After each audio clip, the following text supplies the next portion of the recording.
people here today have learned something new about social media, about building relationships, about marketing that you didn't know before you came here? Just raise your hands. We gotten some value here. Me in welcoming Frankie Fihn to the stage. All right. Thank you so much, Mitch. The second introduction was a lot better than the first.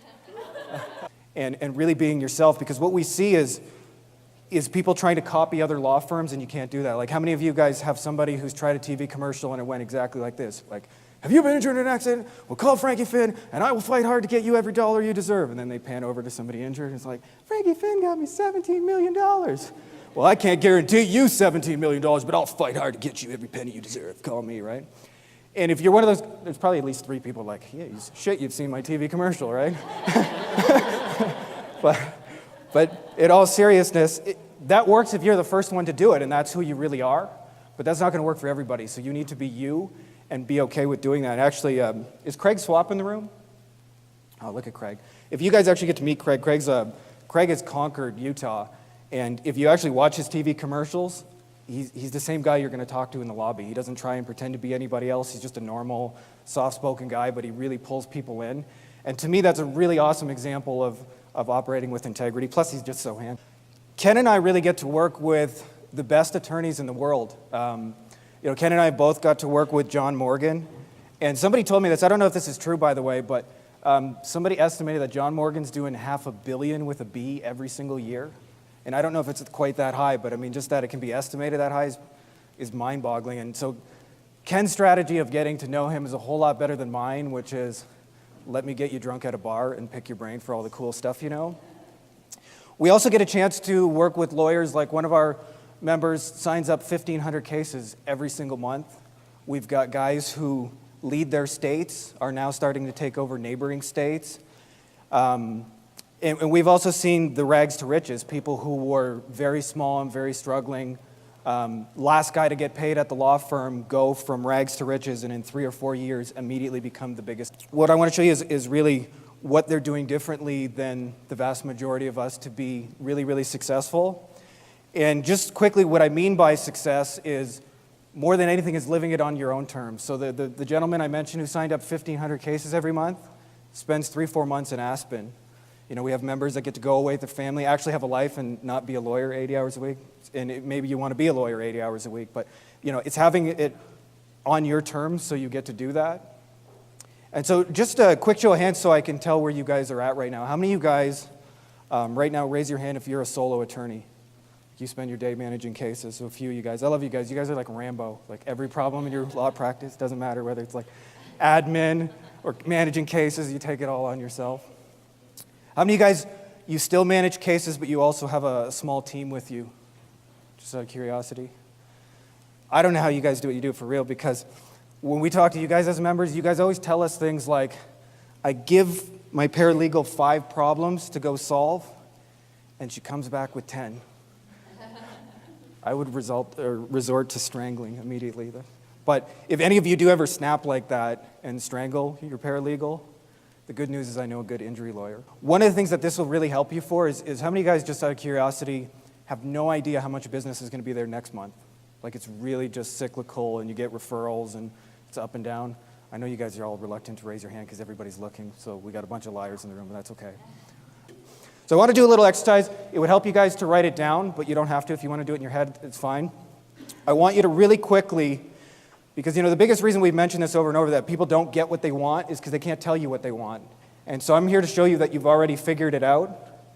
So the first thing I want you to do is think of the 3 worst clients you've ever had in your entire life. So I mean the person who emails you 26 times, doesn't follow your advice, blames you when it doesn't work.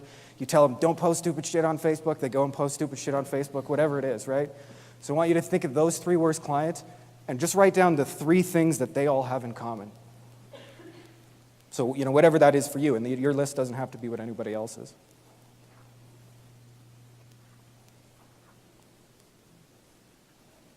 Okay, so just bullet points are fine for this. Now what I want you to do is think about the 3 best clients that you've ever had, and what did they all have in common, right? I bet they listened to you. I bet they trusted you. I bet they had a higher value case. I bet they probably came from a referral. I bet They probably brought friends and family. They were easy to deal with. So when you think of your 3 best clients, what did they all have in common? I want you guys just like think about that and write down 3 bullet points. So there's actually 3 levels that you can position for your client. And the first is what I call Jerry Generalist. These are real websites, by the way. I just edited out the sense of information.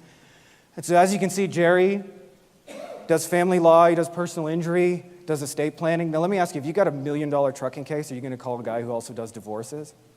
Hell no. Neither is any of your clients. And so for a lot of you guys, what I see is you list like 20,000 things you do on your website. Like, oh, I do slip and fall, I do dog bites, I do car accidents, call me for trucking. Like anything you got, you'll call me.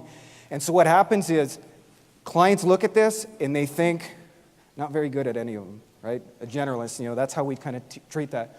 So there's also a second level of it, and we call this guy Steven Specialist. And again, a real website, I edited out the censored information, but he's just your average personal injury attorney, and all he talks about on his website, I do personal injury. So there's a third level past, and that's where I want you guys to think about being, and that is where you're positioning for the clients you actually want. And we call this guy Cedric Celebrity Authority. And what's really, really interesting about Cedric over here is this is a real website again. He's got this like awesome interview on his homepage where he just looks like a celebrity, and I'm 95% sure that's just the receptionist at his office.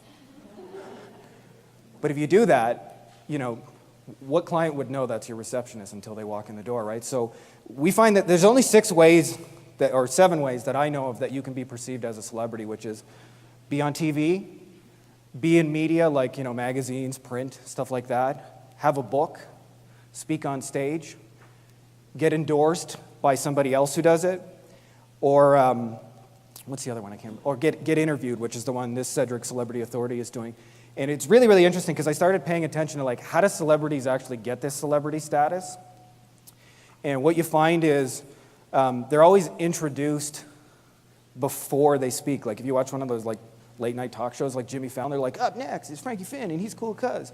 And then they introduce him one more time. So before you've even been exposed to them, you've heard their name 3 times. And when you do this, what happens is everywhere you go, your reputation precedes you, so you no longer need to introduce yourself. You don't have to say I'm trusted. You don't have to say I'm experienced. You don't have to say I'm a great lawyer, because that's self-evident, because it's a big difference. If you say I'm a great lawyer, call me, I'm experienced, it's a very big difference if Alex over here says, hey, Frankie, you're such a great lawyer and you got such great settlements, tell me how you do what you do, right? Because now he's saying it and I'm not bragging about myself. So wherever possible in any media you're using, you want to think of the idea of having your reputation precedes you. And when you get this right, Trish and I, my girlfriend over here, we were just consulting for one of our big mastermind members, and it was the coolest thing ever because everywhere we went in his city, I might as well have been with Elvis in the 60s, because people are honking their horn like, oh my God, it's you, can I get your autograph?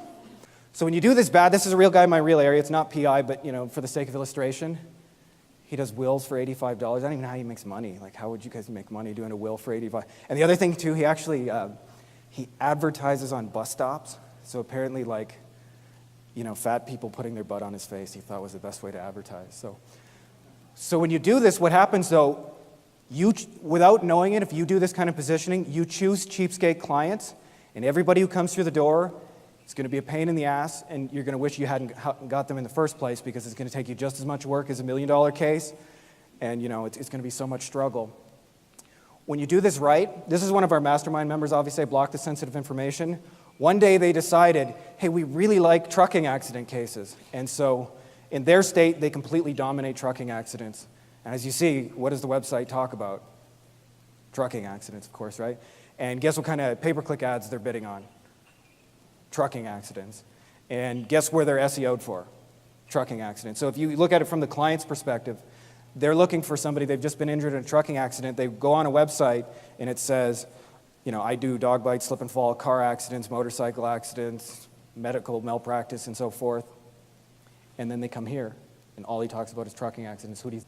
Third thing, I'm going to do a horrible impression here, but one of the members I mentioned who signs up 1,500 cases every month, he's kind of like the Texas Yoda, and everybody's asking, obviously, how the hell do you sign up 1,500 cases every month? And he talked about the most important thing is being able to relate to the human being on the other side of the advertisement. So he's like, Well, to me, the most important thing in any advertisement is you. It's about your pain and your suffering and your lost wages and your medical bills. It may sound really, really simple, but we come to people who come to us all the time, and they're saying, Frankie, Ken, what's the magic bullet? Like, what's the one that's going to get me? Should I buy leads? Should I do AVO? What's the one thing I should be putting my money in? And my answer is always, they all have the same thing in common. It's a human being on the other side of it, and if you think more about the human being and what needs to be said to them, you'll be able to make most of them work. Facebook is about the message. AVO is about your message. Your website is about... Welcome to Salt Lake City. All right, thanks, guys. Thank you. We're just having fun, and that's what it's all about, is having fun, right? Being different. What is the difference between getting referrals and having them be haphazard and unpredictable? And what is the difference between having a referral system in place? Okay, I want you to picture this total and complete carnage, okay? It is the hardest family Christmas. It's Christmas Eve, and there's 50 people, and of course they got like $1,000 just in cheese there, right? Like there's no expense spared, and all of a sudden in the house, a pipe explodes, water is spraying everywhere in the house, everybody's losing their mind. Well, actually, except Uncle Brent, because as long as the liquor's flowing, he's fine, right? By the way, anybody else have somebody like that in their family? As long as the liquor's flowing, the whole party's good? Yeah, most of you guys are those ones. So the pipe breaks, and he goes to call a lawyer or a plumber, and it's Christmas Eve. How many plumbers are available on Christmas Eve? Not a whole lot. So he calls like 20 or 30 of them, and almost nobody answers. The few who do say, like, I want $1,500, $2,000 if I'm coming out on Christmas Eve, right? So most of them are like, no way. One guy picks up the phone and says, yep, I'll be there in 15 minutes, regular prices, see you. Catastrophe averted, he fixes the pipe. This is a real story, by the way. 5 years later, same house, pipe breaks. He goes to call the same plumber back. Why wouldn't he? He was a good plumber. And he goes looking for him on Google. Oh, of course, Google's the pregnant chick, right? So he's no longer found on Google. And Ken goes, well, I'll look him up by his last name. But of course, he's an Italian plumber, so there's like 17 vowels in a row, so he can't remember the spelling of his last name. And after 10 minutes, gives up. Decides, I'm going to give my business to someone else. Calls another plumber. Second plumber does something very, very, very differently. He comes in, he fixes the pipe, charges him a regular rate. But he says, hey, Ken, is it okay if I just go ahead and inspect every pipe in your house and make sure that nothing else is going to break? It's completely free. Ken says, yeah, it's free, why not, right? And he goes through and he puts his sticker on every single pipe in the house, his marketing sticker. Now, I don't know the end of the story, but in 5 years from now, which one of those plumbers do you think is going to say, geez, my referrals are so haphazard and they're so hit and miss and people don't seem to call me from month to month? And which plumbers are you going to say, geez, I got enough people to last me the next 10 years, right? I got stickers on every pipe in this city. Right, so I want you guys to think about referrals as a marketing process, and that's really, really key. And actually, the number one thing we do when we go into somebody's place is usually, hey, before you spend all that money to bring somebody in the door, let's keep building momentum with the people we already have. Slow down, I want to get there, but I want to get there alive. I call it speed of decisions, and lawyers, as generally, we're a risk-averse crowd. We're trained to avoid risks. And when it comes to like managing a business, that's the absolute most horrible thing you guys can ever do. Like an example of this, I just was talking to a company. They needed 6 months to decide on a logo. And they also needed like a month and a half to finalize a year and a half to finalize their website. Now, how many people do you think they're going to get in a year and a half while they're finalizing a website? And I really learned this from Ken Hardison. When I would watch him choose vendors, like he would go, okay, go get me info on these 3 people. Next week, he would have the info in front of him. 2 minutes, he would tell you which one he's going with, how long he's going to stay, how much time he's going to give him, how much money he's going to invest, and what the backup plan is if they don't work. And so to really be that high level of success, you got to be willing to put yourself out there, because a website, for example, that's wrong for a year and a half is better than no website while you sit at home and trying to get it perfect. And of course, if you actually knew, if you saw the website, it was horrible and god-awful. So a big thing we see is not really necessarily marketing, but just willingness to try things. Like if you look at what Mitch is doing, part of what makes him such a genius is that he's just willing to go into uncharted territories where other lawyers aren't, be willing to be wrong. And that's opposite of so much what we're taught as lawyers. And so if you make decisions faster, it might feel like this.